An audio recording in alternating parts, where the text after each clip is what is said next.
Baho kasi yan eh. Dito na nga sa taas. Fish ba ito? Oo, parang fish. Fish pala yan.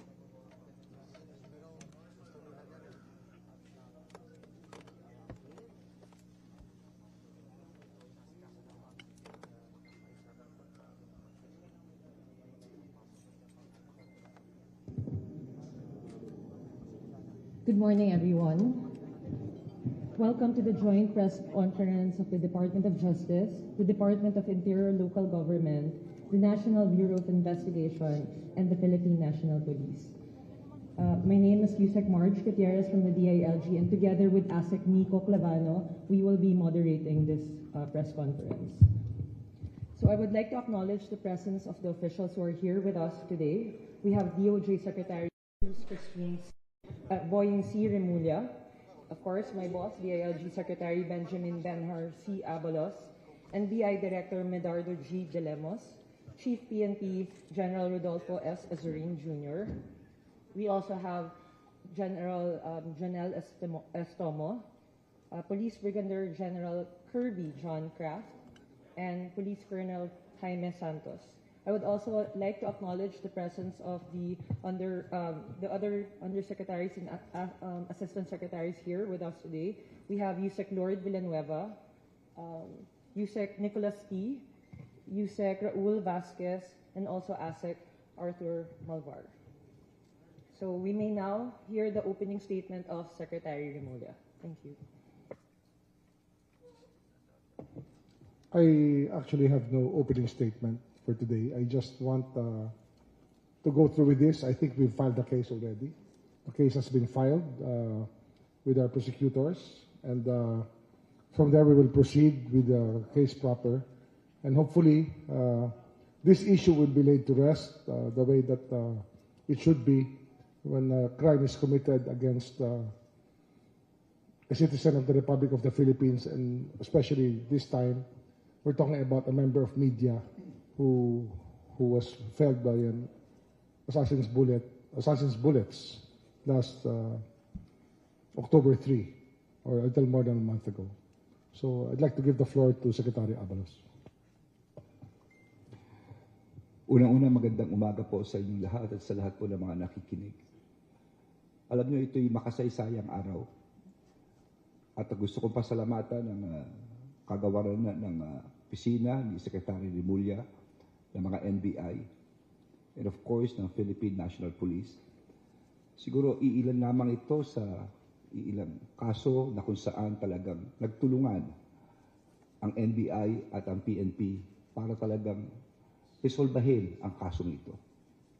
Ito po'y pinag-aralan maigi, lahat ng mga testigong dapat kausapin, kinausap. At on the record, I would say that this is one of the fastest nung sumurrender itong gunman. I think it's less than 2 weeks nung siya'y sumurrender dahil nga siya'y natakot sa buhay niya dahil doon sa cash reward na in-offer natin. From then on, ang daming nangyari. Pero isang pinangako natin ng ating Pangulo na ito'y mareresolba at yung po ang gagawin ngayon. So mamaya po, sabihin na po sa press conference, inanarate po ito ng ating spokesperson dito. Yun na po ang magiging statement namin. At bilang panghuli, kami po muli ay nakikiramay sa pamilyang mabasa tungkol dito. At sa ating mga kababayan na nakikinig kayo, umasa kayo sa mga susunod pa o kung may problema kayo, huwag kayong mag-alala. Andito ang Philippine National Police. Andito ang National Bureau of Investigation. Ang DOJ, ang DILG, sama-sama po tayo parati. Magandang umaga po sa inyo lahat. To read the official joint statement, may I call Attorney Eugene Javier of the NBI to read. Thank you. Good morning, everyone. Allow me to...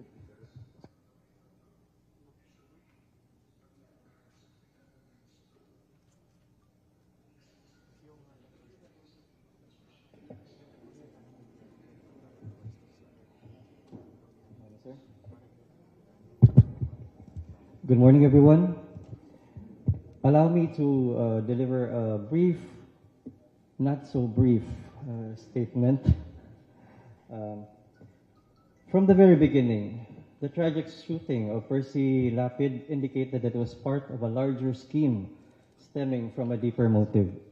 As will be described and detailed in this report, what was discovered from the in-depth investigation of Mr. Lapid's death was the unfortunate transformation of a pillar of justice, the correction pillar, into a deep, large-scale, and systematic criminal organization.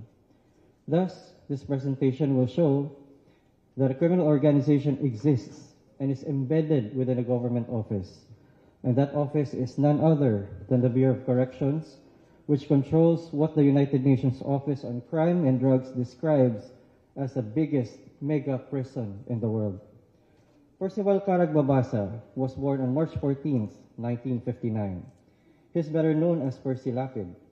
Mr. Lapid was a journalist by profession and known for his hard-hitting and straightforward style. On October 3, 2022, at 8:30 p.m., Mr. Lapid was shot and killed on Arias Street, Santa Cecilia Village in Las Piñas City. He was driving his black Toyota Innova from his house to the studio when two persons riding a motorcycle in tandem situated themselves beside his car and fired 3 bullets, causing his instantaneous death. The two persons then fled towards Alabang Zapote Road. On October 6, 2022, Secretary Benhur Abalos offered a reward of 500,000 pesos for anyone who would provide crucial information that would lead to the arrest of Mr. Lapid's killers. Alex Lopez then vowed to give another 1 million pesos as reward money. On October 9, 2022, Speaker Martin Romualdez announced that several congressmen jointly contributed 5 million pesos to the reward, which then stood at 6,500,000 pesos. Several pictures of the gunman were published by media and online, and a manhunt began.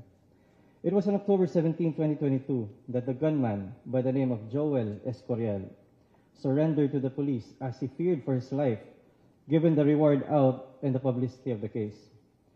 He surrendered himself together with a gun that he used to kill Mr. Lapid. After a ballistics analysis was performed, it was determined that indeed it was the same gun that was used in the killing. After questioning, Joel Escorial revealed that a certain June Villamor had contacted and contracted him to execute the orders to kill Percy Lapid. He revealed that there was one person from the New Bilibid Prison, or NBP, and another from the Bureau of Jail Management and Penology, BJMP, as part of the conspiracy to kill Percy Lapid. In an effort to secure June Villamor within the NBP, the investigators requested NBP, but instead faced resistance, subterfuge, excuses, and all kinds of rebuffs so that NBP officials could avoid the delivery of the inmate to their custody. In fact, on October 17, 2022, the PNP already communicated with certain Bucor officials to secure the co-conspirator to their custody. The Bucor officials denied that there was anyone by that name within their facility. On October 18, 2022, the PNP filed charges against Joel Escorial and other co-conspirators, including June Villamor, making the existence of the co-conspirator a public record. Still, the Bucor remained silent. Later that same day, the chief of the Southern District Police Station of Las Piñas, Police Colonel Jimmy Santos, who heads the Special Investigation Task Group for the Percy Lapid slay, proceeded to NBP to secure the co-conspirator. Again, he was met with much resistance, despite the information already having been made public. The receiving Bucor officials hesitated to even touch the request letter, indicating that they would be killed if they entertained such a request. They stamped the request letter and handed back the original copy. Police Colonel Santos knew at that moment they would not act at all on that request. On October 19, 2022, another team from the PNP requested for the custody of the co-conspirator within NBP, and the same was again denied. It was only on October 20th, 2022, that Bucor officials admitted that the inmate pointed to by Joel Escorial, namely June Villamor, was already dead. Police Colonel Jimmy Santos then proceeded to Eastern Funeral Services to find the body of the co-conspirator. He took a picture of the remains and sent the same to those police in custody of Joel Escorial. Joel then identified and validated that the person was indeed June Villamor, the person who had given him instructions to kill Percy Lapid. The sequence of events implies that the conspirators planned all along to silence June Villamor and cover up the crime, perhaps even before Joel Escorial's surrender. It was after this revelation that the President of the Republic, Ferdinand Romualdez Marcos Jr., gave his order to Secretary Remulla to preventively suspend Director General Gerald Bantag while there was an ongoing investigation. This came after the President was appraised of the situation and made fully aware of the facts revolving around the death of the journalist. He then instructed for General Gregorio Pio Katapang Jr. to be designated as Acting Director General of the Bureau of Corrections. When the order of the President was effected on October 21, 2022, and Director General Bantag was suspended, and General Katapang Jr. stepped in on October 24, 2022, the latter immediately suspended all of Director General Bantag's people. It was found that DG Bantag's people were from BJMP. They were absorbed from BJMP into Bucor and were given very high ranks despite their low ranks in BJMP. This violates Item 15 of Civil Service Commission Memorandum Circular Number 3, Series of 2001, which prohibits the promotion of an employee to a position more than 3 salary grades above his or her former position.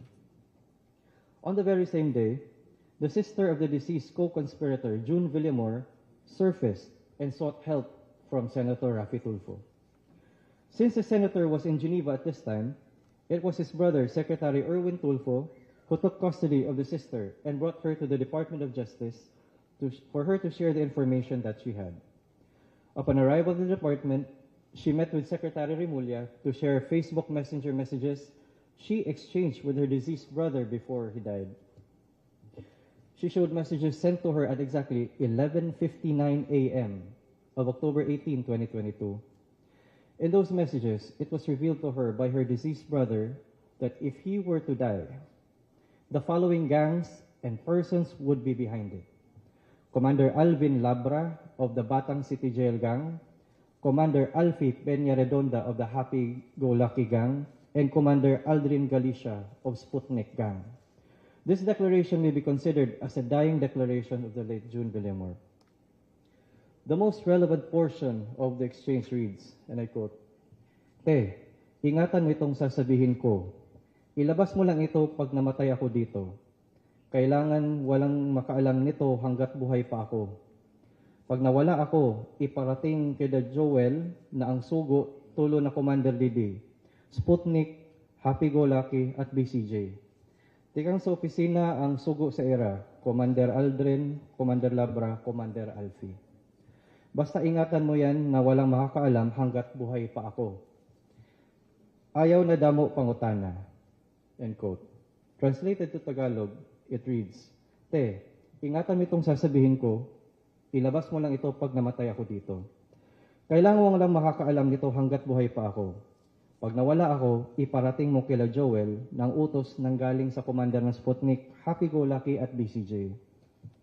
Galing ang utos sa opisina at inutos sila Commander Aldrin, Commander Labra at Commander Alfie." End quote. This was a major breakthrough in the case. Secretary Remulla then caused and instructed Acting Director General Katapang Jr. to transfer the custody of those mentioned in the Facebook chat to the custody of the National Bureau of Investigation for further questioning and investigation. So, the 3 commanders mentioned in the dying declaration, plus 1 more suspect named by a confidential informant, were transferred. There, they revealed all. The relevant information is within the hands of the NBI and the PNP. Thus, through the unique concerted efforts of the National Bureau of Investigation and the Philippine National Police, with guidance from the Department of Justice and Department of Interior and Local Government, a thorough and candid investigation was conducted jointly. As a result, the NBI and PNP have filed 2 murder charges today. The charges are as follows. First, For the murder of Percival Carag Mabasa, better known as Percy Lapid, we have charged Director General Gerald Kitaleg Bantag, DSO Ricardo Soriano Zulueta as principals by inducement. PDLs Denver Batumbakal Mayores, Alvin Cornista Labra, Aldrin Micosa Galicia, and Alfie Peña Redonda are likewise charged as principals by indispensable cooperation for the murder of Percy Lapid. Second, for murder of Cristito Villamor Palanya, alias Jun Villamor E. Globa, or Crisanto Villamor, nickname Edoy, we have charged Director General Gerald Kitaleg Bantag and DSO Ricardo Soriano Zulueta as principals by inducement. PDLs Alvin Cornista Labra, Alvin Micosa Galicia, Mario Hermones Alvarez, and Joseph Medel Jorfo are charged as principals by indispensable cooperation. PDLs Christian Dizon Ramak, Ricky Lamigo Salgado, Rodi Pabustan de la Cruz, and Joel Alog Reyes are charged as principals by direct participation. It was found through the investigation that both Director General Gerald Bantag and DSO Ricardo Zulueta were behind the killing of both Percy Lapid and Jun Villamor. The sworn statements of the PDL show a clear and direct line of communication from Director General and DSO Zulueta to Denver Mayores, who communicate with Alvin Labra, who then coordinated with Aldrin Galicia, who then orchestrated and executed the killing of Percy Lapid through his gang members and his gang members' contacts on the outside, ultimately ending with gunman Joel Escorial and his group.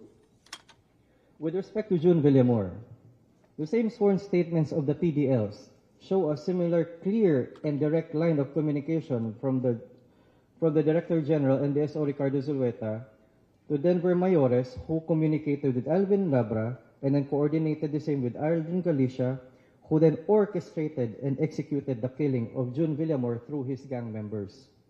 This time, Jun Villamor was suffocated to death by a plastic bag and held by his own gang members. This unique circumstance shows that the order came from a high official of the Bucor. One usually seeks refuge and protection from his own gang members. The fact that they killed one of their own means and indicates that there were instructions from the top, and the gang simply had no choice but to execute. Director General Bantag had a clear motive to effect the murders. For Percy Lapid, it was continued expose by the latter of the issues against the former on his show, Lapid Fire. This is evident from the video sent by DSO Zulueta to Denver Mayores, which was later forwarded to both Alvin Labra and Aldrin Galicia. For Jun Villamor, it was the attempt to cover up the murder of Percy Lapid. We have initial yet credible intelligence reports that indicate that the money trails described by the PDLs match the bank activity of those charged. The self-confessed gunman stated that the reward for the murder of Percy Lapid was 550,000 pesos. According to the credible intelligence reports, within the period of September 15, 2022 and October 7, 2022, there were indeed cash deposits totaling the amount of 550,000 pesos. In sum, all the statements given by the PDLs and gunman Joel Escorial, coupled with evidence, corroborate as to the material facts needed to prove the 2 counts of murder.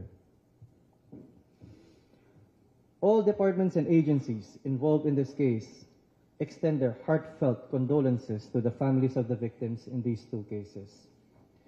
No amount of cases filed will bring their loved ones back to this world. However, the unfortunate deaths of both Percy Lapid and Jun Villamor will not go in vain. The investigation has brought to light the institutionalization of a criminal organization within the government. This will be the cause of many reforms in government and the strengthening of current mechanisms to ensure that nothing of this nature will ever happen again. This concerted and coordinated effort of both the DOJ and the DILG is a war against impunity and the continuous and gross disregard of the rule of law. Thank you.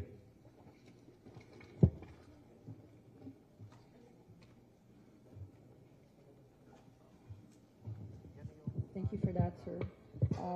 We'll now open the floor for questions. I will now turn over the mic to ASIC Nico.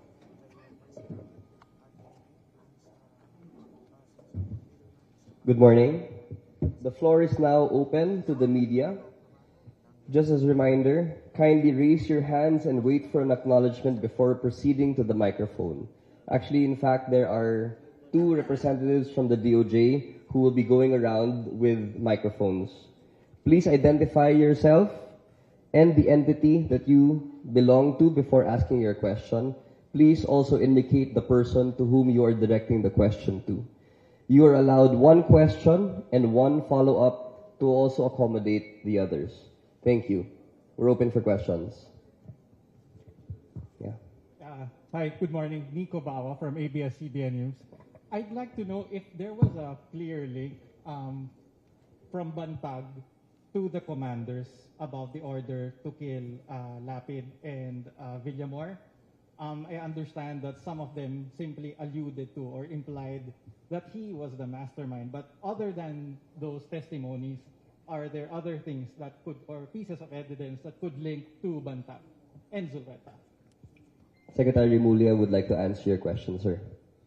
The principle that we adopted here in charging the mastermind is the totality of all the facts given to us by all the witnesses and all the circumstances attendant to the killing. So it's a totality test. It is not for us to point out a direct link, but the totality of all the acts points out to the participation of and responsibility of those charged. My follow-up question then. Normally, when the police and the NBI conduct an investigation, they subpoena everyone who are involved, especially the masterminds. In this particular case, or was there a chance for them to be heard or given their side to explain, or was there a subpoena issued for these 2 masterminds? No subpoena was issued. That will come because the case was filed already. That will be with the fiscal because they have the rights to counsel and they may answer there. Pero ba't hindi sila binigyan ng pagkakataon? Hindi naman kailangan kasi pinag-aralan nila ng gusto, tinanong lahat ng testigo. And you know, this is an exceptional case. All of these, none of these people would have talked if General Bantag remained as the head of the Bucor. The fear of General Bantag is just tremendous and unbelievable from the eyes of these PDLs. So that we chose it, maybe that we can say that we thought it best in conducting the investigation that we let General Bantag answer his charges formally with the fiscal's office. Next person. At the back. Microphone, please. Pleasant afternoon, sir. John Consulta from GMA 7. First, just like to clarify, we already established earlier on the 2 principals will be General Bantag and Zulweta. Can you please tell us how are they related, or how can we establish their closeness? And we also learned that in the affidavits issued by the prisoners, they said that they had direct contact with Zulweta. What will be our proof aside from the affidavits that they have issued, sir? I think that it will be in all the affidavits that are there. There are affidavits for more than 10 people pointing to it. My follow-up question, sir. Now that we have identified General Bantag and Zulweta as principals of this case, will you be leaning in issuing a whole departure order against them? They will be issued, now they will be issued subpoenas at their last known addresses because we understand that the Zulweta has been in hiding already. He skipped town 4 or 5 days ago. And General Bantag, we expect to give it to him at the Bucor and his last known address in Caloocan City. Possible whole departure order, sir? Whole departure order po. HDO?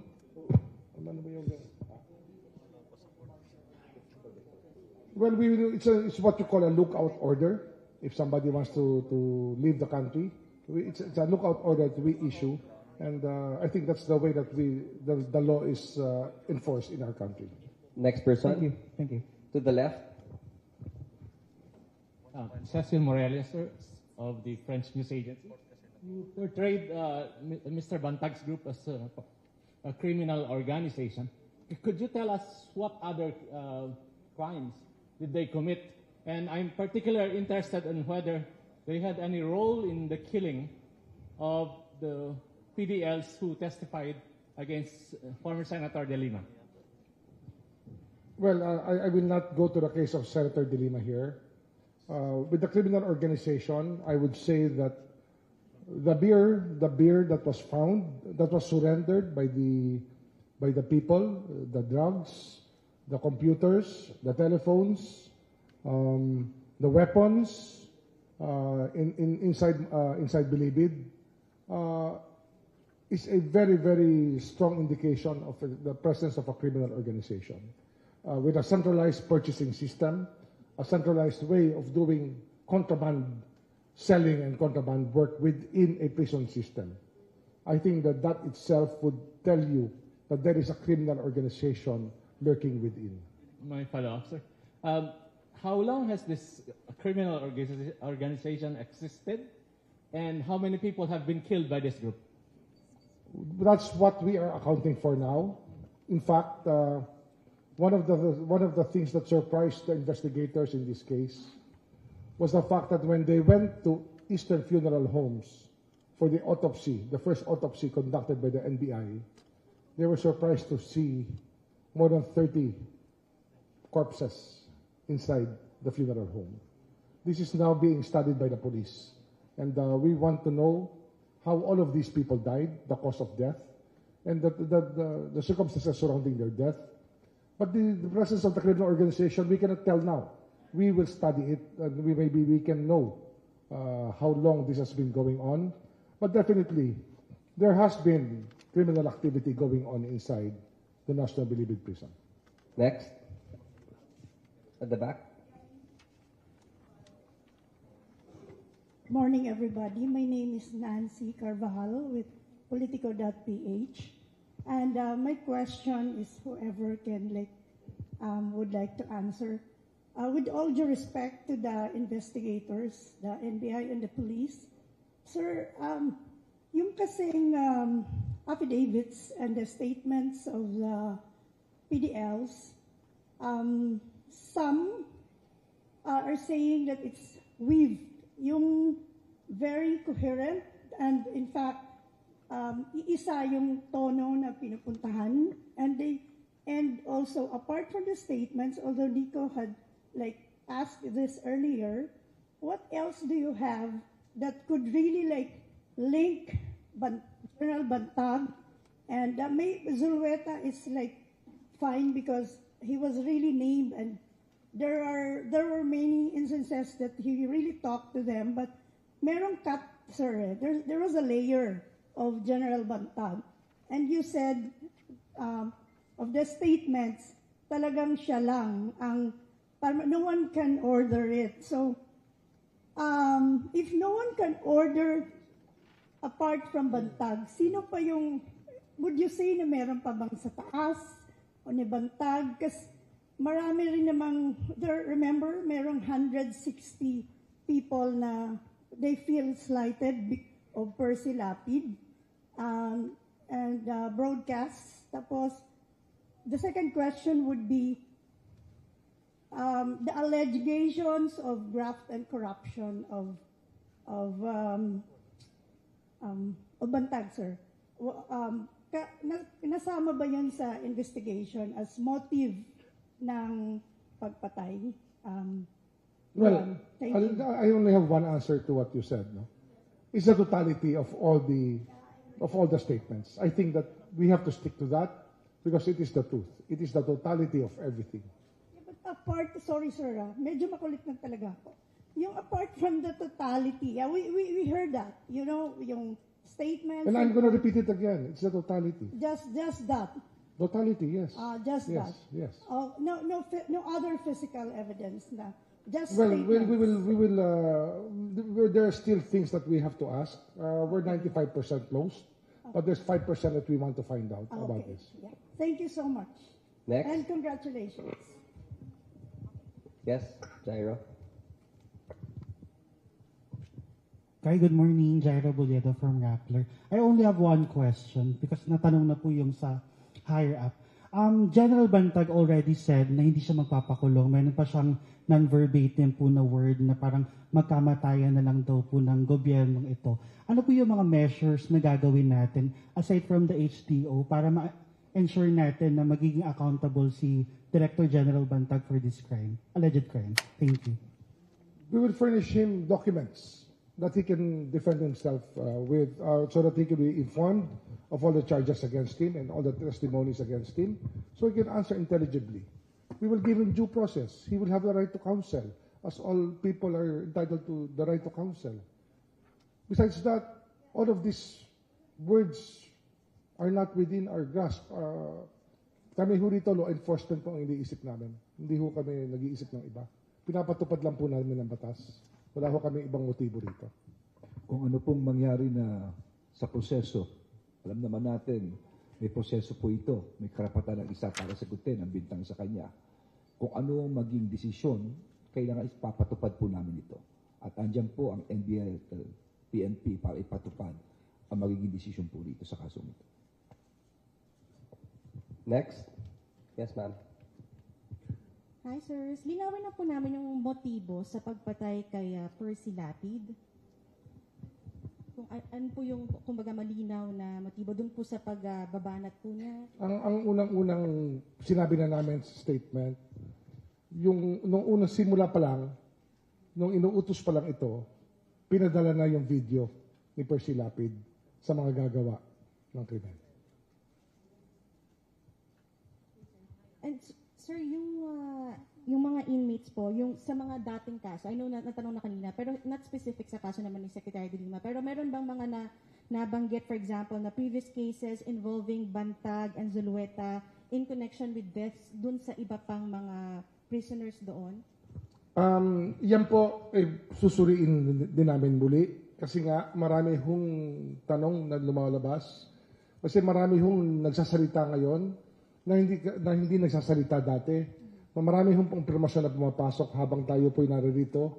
Hindi po nauubos ang impormasyon na pumapasok sa amin tungkol sa nangyayari sa loob po ng kulungan, sa loob po ng bilangguan, sa loob po ng bilibid. Next. Yes, ma'am. Yes, good morning. I'm Donna Pasibugan from Inquirer. So, talking about due process, so how does the presence of the DOJ, no less than the Secretary, how will it affect the process now, considering that it will still undergo preliminary investigation? Does this mean that this will automatically be filed in court? Charges filed in court?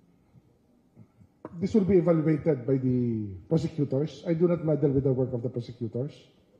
But probably more important is the fact that it would go to court, if ever. The courts would be the ones to decide.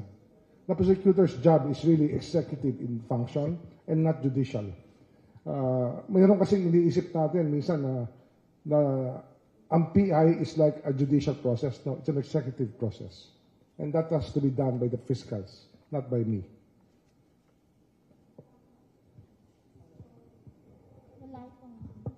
Wala itong deviation from the normal process? Wala akong nakikita ng deviation. There's no deviation. Ganun talaga yun. Pagka final dito, diretso na sa korte. I only guided the whole investigation. I just made sure that the Bucor and the NBI were in close contact and the police were in close contact.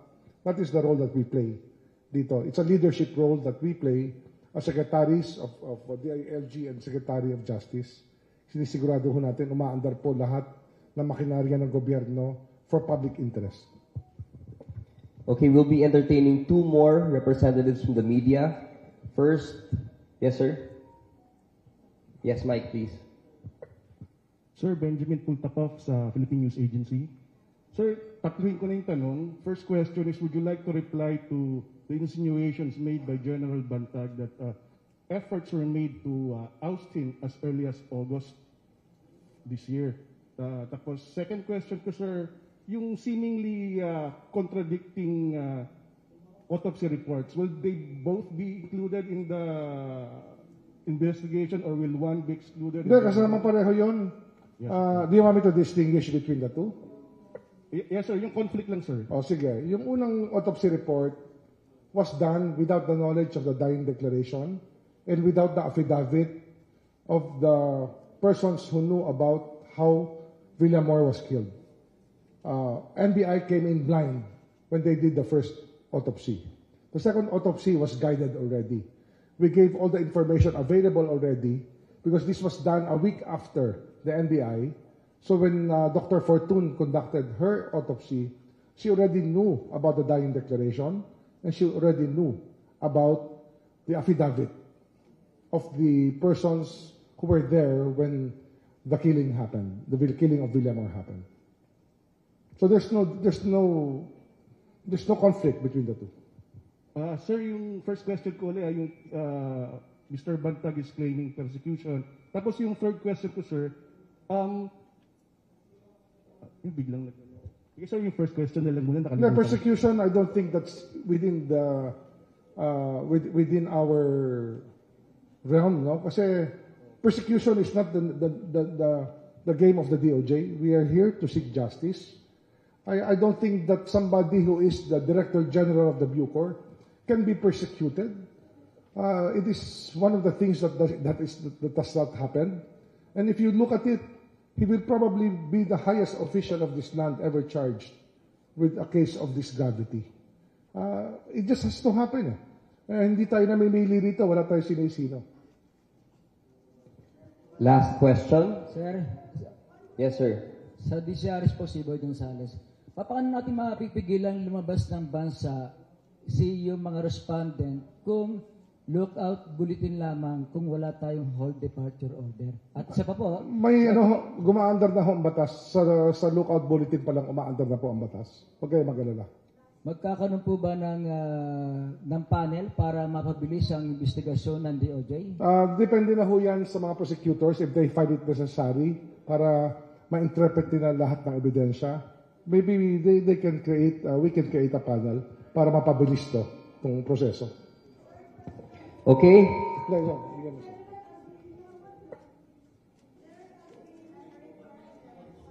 Please use the mic, ma'am. Kay General Azurin po and Director De Lemos. Where is General Bantag and Superintendent Ricardo Zulueta as of now? Where are they? I mean...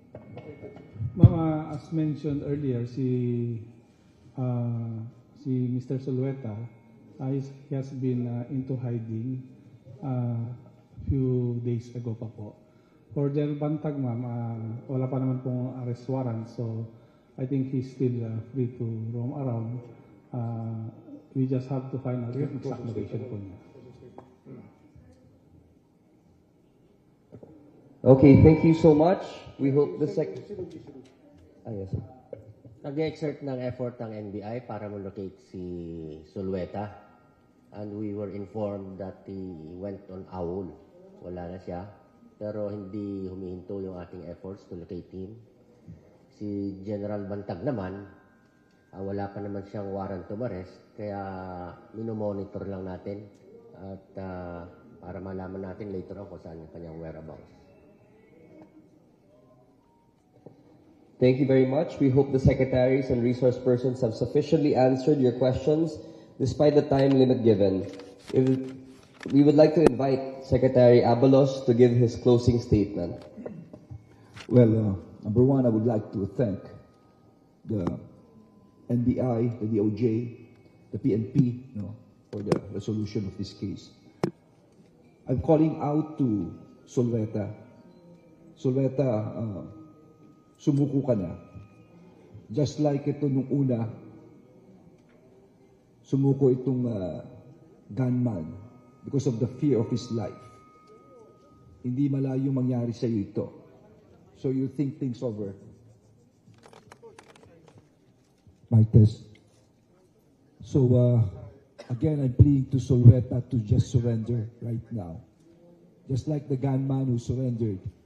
Napag-isipan niya na in danger ang buhay niya. And I'm asking each and everyone who's watching right now could give any information to the whereabouts of Sulweta. Napaka-importante niya po rito. Again, I would like to tell everyone na sa pamunuan po ng ating Pangulo, no, magtatrabaho po kami. Hindi ho biro ito, yung mga dinimanda rito, pero we have to look at the evidence objectively. Kaya ito ho, ang Department of Justice, ang DILG, ang PNP, ang NBI, from now on, parati ho kami magsasama to always resolve on cases. Magandang umaga po sa inyo. Well, I was asked to be here today to address everybody about this investigation. I think that the resolution of this case with regards to the investigation came at a very good pace because of the cooperation of the police and the NBI. Their professionalism was something to behold. I think that we can put our faith back to our law enforcement people, and that I'd like to ask Sulweta and DG Bantag to surrender and to face the charges. If they are innocent, the law will uphold them. If they're guilty, then they will have to face the consequence. Ganun lang ho talaga ang sitwasyon ngayon. Mahirap talaga to fall from grace, especially from a very high perch. May sinasabi nga ng iba, yung impunity nito kakaiba. Kasi nagbubukas pa lang ang mga facts na nangyari sa loob ng Muntinlupa, sa Bilibid. Ngayon marami nagtatanong sa amin tungkol hindi lang nga sa alak, tsaka sa drugs na nasa loob. Marami pa tinatanong sa amin, ano ba yung nangyari sa mga drug lord na namatay? 18 drug lord ang namatay within a span of 75 days, all of COVID and cremated right after. Marami ho talaga mga krimen pa na ating kung kailangan tingnan, or allegations of crimes. And the criminal activity inside has to stop. Prior to this, prior to the case of Percy Lapid, the DOJ was already working on reforms of our correction system. Kasi nga, it is the biggest mega prison in the world. It is not easy to manage. Pangalawa,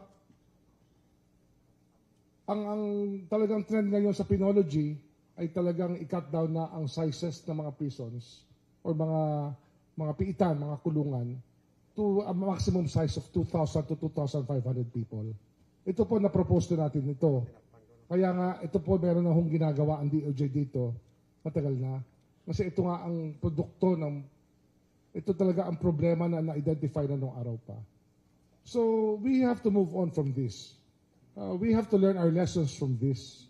Kinakailangan matutunan natin na hindi na dapat ginagawa ito o nangyayari ito. We do not accept it as a matter of fact or a matter of course that it will happen inside Bilibid. We have to endeavor to change it. Marami na sining ginawa tungkol dito, marami ng chismis, marami ng alingaw-ngaw tungkol sa nangyayari sa loob ng Bilibid. Ngayon, na sinasagot namin ng tanong, ba't marami pa rin tanong? Mas marami kayong tinatanong sa amin. Things that you took as a matter of fact before, ngayong hinarap namin sa inyo, parang hirap tanggapin. Pero yun po yung katotohanan Mahirap tanggapin ang katotohanan. Pero yun po ang totoo.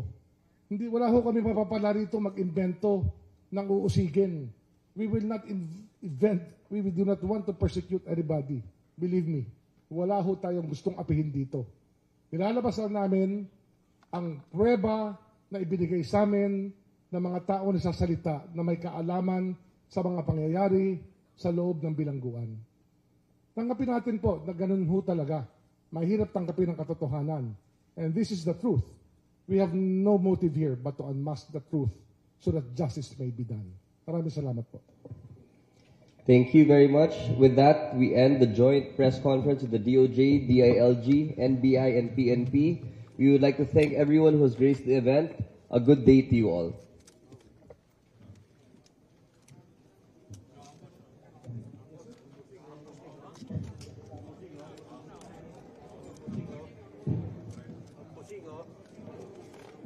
For the representatives of media, we will be releasing two QR codes. The first QR code will contain the presentation presented to you this morning. The second QR code will show the statement, the official joint statement of the DOJ, DILG, PNP, and NBI. Thank you very much.